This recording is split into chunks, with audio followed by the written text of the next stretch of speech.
By ಎಲೆಕ್ಷನ್ನಲ್ಲಿ Ramanagara ಕಬ್ಜಾ ಬಳಿಕ ಇದೀಗ ಹಾಸನ ಕಬ್ಜಾ ಮಾಡೋದಕ್ಕೆ ಕಾಂಗ್ರೆಸ್ ಏನಾದರೂ ಮುಂದಾಗ್ತಾ ಇದೆಯಾ ಅನ್ನುವಂತಹ ಪ್ರಶ್ನೆ ಎದುರಾಗ್ತಾ ಇದೆ.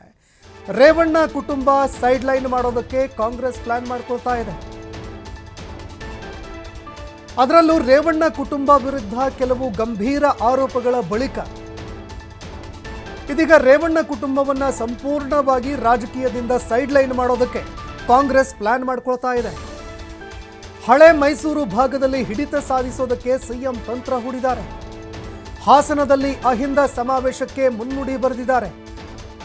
ಇದೇ ಕಾರಣಕ್ಕಾಗಿ ಹಾಸನದಲ್ಲಿ ಅಹಿಂದ ಸಮಾವೇಶ ಮುನ್ನುಡಿ ಬರೆಯೋದಕ್ಕೆ ಸಿಎಂ ಸಿದ್ದರಾಮಯ್ಯ ನಾಂದಿ ಹಾಡ್ತಾ ಇದ್ದಾರೆ. ಈಗಾಗಲೇ ಹಾಸನದಲ್ಲಿ ಜೆಡಿಎಸ್ ಕುಗ್ತಾ ಇರುವ ಹಿನ್ನೆಲೆಯಲ್ಲಿ ಹಾಸನದಲ್ಲಿ ಜೆಡಿಎಸ್ಗೆ ತೀವ್ರವಾಗಿ ಹಿನ್ನಡೆ ಆಗ್ತಾ ಇದೆ. ಕಾರ್ಯಕರ್ತರನ್ನ ಕಳೆದುಕೊಳ್ತಾ ಇದೆ. ವೋಟ್ ಶೇರಿಂಗ್ ಕೂಡ ಕಡಿಮೆ ಆಗ್ತಾ ಇದೆ. ಇದೇ ಕಾರಣಕ್ಕಾಗಿ ಕಾಂಗ್ರೆಸ್ ಇದೀಗ ಈ ಸಮಾವೇಶ ಮಾಡೋದಕ್ಕೆ ಮುಂದಾಗ್ತಾ ಇದೆ. 5 ಮಂತ್ರಿಗಳಿಂದ ಹಾಸನ ಕೈವಶ ಮಾಡೋದಕ್ಕೆ ಪ್ಲಾನ್ ಕೂಡ ನಡೀತಾ ಇದೆ. ಕಾಂಗ್ರೆಸ್ ತನ್ನ ಕೈವಶಕ್ಕೆ ತೆಗೆದುಕೊಳ್ಳೋದಕ್ಕೆ ಪ್ಲಾನ್ ಕೂಡ ಮಾಡ್ಕೊಳ್ತಾ ಇದೆ. ಅಹಿಂದ ಮತಗಳನ್ನು ಹಿಡಿದಿಟ್ಕೊಂಡಿರುವಂತಹ ಕೈಪಡೆಗೆ ಒಕ್ಕಲಿಗರ ಮೇಲೆ ಇದೀಗ ಕಣ್ಣಿದೆ. ಇನ್ನು ಸಿಎಂ ಸಿದ್ದರಾಮಯ್ಯ ಅವರು ಬಂದರೆ ಸಾಕು, ಸಿಎಂ ಸಿದ್ದರಾಮಯ್ಯ ಅವ್ರನ್ನ ಕರೆತಂದು ಒಂದು ಸಮಾವೇಶ ಮಾಡಿದ್ರೆ ಸಾಕು, ಸ್ವಲ್ಪ ಆ ಭಾಗದಲ್ಲಿ ಕಾನ್ಸಂಟ್ರೇಟ್ ಮಾಡಿದ್ರೆ ಸಾಕು, ಅಹಿಂದ ಮತಗಳೇನಿದ್ದಾವೆ ಆ ಮತಗಳನ್ನು ಸೆಳೆಯೋದು ಬಹಳಷ್ಟು ಈಸಿ ಅಂತ ಕಾಂಗ್ರೆಸ್ಗೂ ಕೂಡ ಗೊತ್ತಿದೆ. ಇದೀಗ ಸ್ಥಳೀಯ ಒಕ್ಕಲಿಗ ನಾಯಕರು ಯಾರಿದ್ದಾರೆ ಅವರನ್ನು ಎತ್ತಿ ಕಟ್ಟುವ ಮೂಲಕವಾಗಿ ಒಕ್ಕಲಿಗ ಮತಗಳ ಮೇಲೆ ಕಣ್ಣಿಟ್ಟಿದೆ ಕಾಂಗ್ರೆಸ್ ಅನ್ನುವಂಥದ್ದು ಗೊತ್ತಾಗ್ತಾ ಇದೆ. ಒಕ್ಕಲಿಗ ಮತಗಳನ್ನು ಸೆಳೆದಿದ್ದೇ ಆದರೆ ಆ ಭಾಗದಲ್ಲಿ ಕಾಂಗ್ರೆಸ್ ಅಧಿಕಾರಕ್ಕೆ ಬರೋದು ಪಕ್ಕಾ ಅನ್ನುವಂಥದ್ದು ಕೂಡ ಕಾಂಗ್ರೆಸ್ಸಿಗೂ ಗೊತ್ತಿದೆ. ಹೀಗಾಗಿ ಒಕ್ಕಲಿಗರನ್ನು ಸೆಳೆಯೋದಕ್ಕೆ ಸಂಸದ ಶ್ರೇಯಸ್ ಹಾಗೂ ಶಿವಲಿಂಗೇಗೌಡರಿಗೆ ಜವಾಬ್ದಾರಿ ಕೂಡ ನೀಡಲಾಗ್ತಾ ಇದೆ. ಮನೆ ಮನೆಗೆ ತೆರಳಿ ಜೆಡಿಎಸ್ ನಾಯಕರನ್ನು ಸೆಳೆಯೋದಕ್ಕೆ ಅಂತ ಕಾಂಗ್ರೆಸ್ ಇದೀಗ ತಂತ್ರ ಹೂಡ್ತಾ ಇದೆ. ರೇವಣ್ಣ ಕುಟುಂಬಕ್ಕೆ ಸಡ್ಡು ಹೊಡೆಯೋದಕ್ಕೆ ಪ್ಲಾನ್ ಕೂಡ ಮಾಡಿಕೊಂಡಿದೆ ಕೈಪಡೆ. ಹಾಸನದಲ್ಲಿ ಡಿಸೆಂಬರ್ 5ನೇ ತಾರೀಕು ಕಾಂಗ್ರೆಸ್ ಶಕ್ತಿ ಪ್ರದರ್ಶನ ಮಾಡೋದಕ್ಕೆ ಅಂತ ಮುಂದಾಗ್ತಾ ಇದೆ. ಅಹಿಂದ ಸಮಾವೇಶ ಹಮ್ಮಿಕೊಳ್ಳೋದಕ್ಕೆ ಅಂತ ಕಾಂಗ್ರೆಸ್ ಮುಂದಾಗ್ತಾ ಇದೆ. ಇದೇ ಕಾರಣಕ್ಕೆ ಸಹಜವಾಗಿ ಒಂದು ಪ್ರಶ್ನೆ ಇಲ್ಲಿ ಎದುರಾಗುವಂಥದ್ದು, ಕಾಂಗ್ರೆಸ್ ಇದೀಗ ಸಂಪೂರ್ಣ ಹಾಸನವನ್ನು ತನ್ನ ತೆಕ್ಕೆಗೆ ತೆಗೆದುಕೊಳ್ಳೋದಕ್ಕೆ ಮುಂದಾಗ್ತಾ ಇದೆಯಾ ಅನ್ನುವಂತಹ ಪ್ರಶ್ನೆ ಕೂಡ ಎದುರಾಗ್ತಾ ಇದೆ. ಯಾಕಂದರೆ ರಾಮನಗರ ಇದೀಗ ತನ್ನ ವಶಕ್ಕೆ ಪಡೆದಾಯಿತು. ಚನ್ನಪಟ್ಟಣ ಚುನಾವಣೆಯನ್ನು ಗೆಲ್ಲಬೇಕಾಗಿತ್ತು, ಅಲ್ಲೂ ಕೂಡ ಕಾಂಗ್ರೆಸ್ ಗೆಲುವನ್ನು ಸಾಧಿಸ್ತು.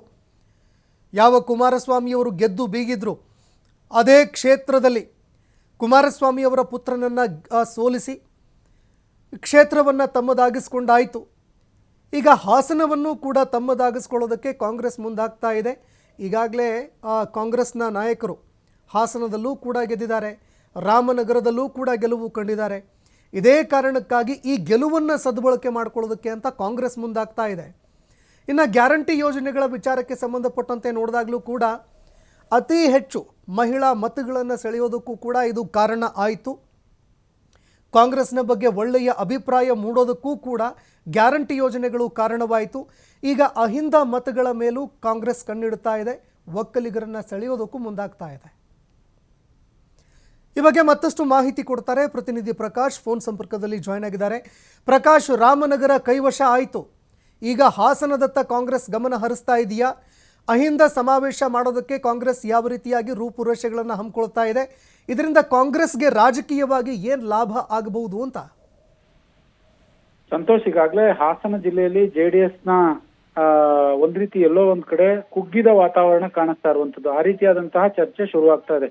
ಹಾಸನ ಜಿಲ್ಲೆಯಲ್ಲಿ ಜೆಡಿಎಸ್ ಶಕ್ತಿ ಕುಗ್ಗುತ್ತಾ ಇದೆ ಅನ್ನುವ ಪ್ರಶ್ನೆಗಳು ಕೂಡ ಈಗಾಗಲೇ ಶುರುವಾಗ್ತಾ ಇರುವಂತದ್ದು. ಇಂತಹ ಹಿನ್ನೆಲೆಯಲ್ಲಿ ಚನ್ನಪಟ್ಟಣದಲ್ಲಿ ನಿಖಿಲ್ ಕುಮಾರಸ್ವಾಮಿ ಒಂದು ಕಡೆ ಸೋತಿದ್ದಾಯ್ತು. ನೆಕ್ಸ್ಟ್ ಅವರ ಟಾರ್ಗೆಟ್ ಇರೋದು ಏನು ಅಂತಂದ್ರೆ ಹಾಸನದಲ್ಲಿ ಜೆಡಿಎಸ್ ನ ಸಂಪೂರ್ಣವಾಗಿ ಕುಗ್ಸಿದ್ರೆ ಹಳೆ ಮೈಸೂರು ಭಾಗದಲ್ಲಿ ಒಕ್ಕಲಿಗರ ಮತ್ತೆ ಸೆಳೆದುಕೊಳ್ಳೋದಕ್ಕೆ ಸಿಎಂ ಅವರು ಈ ರೀತಿಯಾದಂತಹ ಪ್ಲಾನ್ ಮಾಡಿದ್ದಾರೆ. ಈಗಾಗಲೇ ಅಹಿಂದ ಮತಗಳನ್ನ ಸಾಕಷ್ಟು ತಮ್ಮ ಬುಟ್ಟಿಯಲ್ಲಿ ಕೂಡ ಇಟ್ಟುಕೊಂಡಿರುವಂತದ್ದು ಸಿದ್ದರಾಮಯ್ಯನವರು.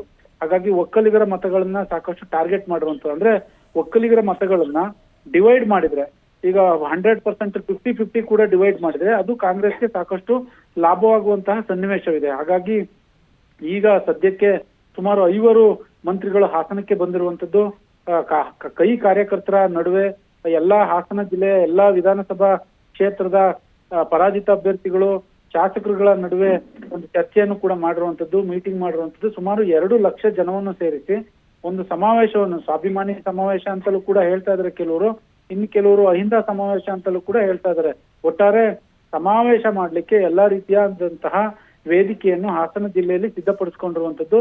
ಅದರ ನೇತೃತ್ವವನ್ನು ಹಾಸನ ಸಂಸದ ಶ್ರೇಯಸ್ ಪಟೇಲ್ ಮತ್ತೆ ಕೈ ಶಾಸಕ ಶಿವಲಿಂಗೇಗೌಡರಿಗೆ ಇಬ್ಬರಿಗೆ ಕೂಡ ಕೊಡ್ಲಾಗಿರುವಂತದ್ದು. ಜೊತೆಗೆ ಹಾಸನ ಜಿಲ್ಲಾ ಉಸ್ತುವಾರಿ ಸಚಿವ KN ರಾಜಣ್ಣ ಏನಿದ್ದಾರೆ, ಅವರ ನೇತೃತ್ವದಲ್ಲಿ ಇದೆಲ್ಲವನ್ನು ಕೂಡ ಮಾಡ್ಲಿಕ್ಕೆ ಸಾಕಷ್ಟು ಪ್ಲಾನ್ ಮಾಡಿಕೊಂಡಿದೆ ಕೈಪಡೆ ಅನ್ನೋದು ಈಗ ಸದ್ಯಕ್ಕೆ ಗೊತ್ತಾಗಿರುವಂತದ್ದು. ಎಲ್ಲೋ ಒಂದ್ ಕಡೆ JDSಗೆ ಟಕ್ಕರ್ ಕೊಡ್ಲಿಕ್ಕೆ ಇದೆಲ್ಲವನ್ನು ಕೂಡ ಮಾಡಿಕೊಂಡಿರುವಂತದ್ದು.